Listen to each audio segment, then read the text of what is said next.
সময় চলে এসেছে পাকিস্তানকে তার অকাত দেখিয়ে দেওয়ার। তার মানে ইতিহাস আরো একবার দেখতে চলেছি আমরা, পাকিস্তানকে অকাত দেখিয়ে তো সময় একদমই চলে এসেছে। তার কারণ গতকালকে অ্যাটাক করেছিল মোটামুটি 8টার দিকে, এবার আজকেও অ্যাটাক করা শুরু করে দিয়েছে, মোটামুটি রাত 8টার দিকে অ্যাটাক করা শুরু করে দিয়েছে।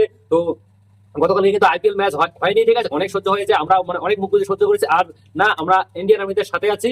তো পাকিস্তানকে তার অকাত দ্বিতীয়বার দেখায়, মানে সরি তৃতীয়বার দেখিয়ে দিতে হবে। তো এখন চলে এসেছে আইপিএল এর আপডেট। তো আইপিএল এর আপডেট হলো যে আইপিএল আজকে ম্যাচ হলো লাখনৌ ভার্সেস আরসিবি। তো সেই ম্যাচটাকে সাসপেন্ড করে দেওয়া হয়েছে, শেষ ম্যাচ না আইপিএল এ, মানে এক সপ্তাহের জন্য পিছিয়ে দিয়েছে। আর এক সপ্তাহ পর নতুন শিডিউল, নতুন দিন তারিখ মানে এসে আসবে। কিন্তু যেখান থেকে আইপিএল শেষ মানে স্থগিত হয়েছে সেইখান থেকেই আইপিএল শুরু হবে, সেইখান থেকেই শুরু হবে।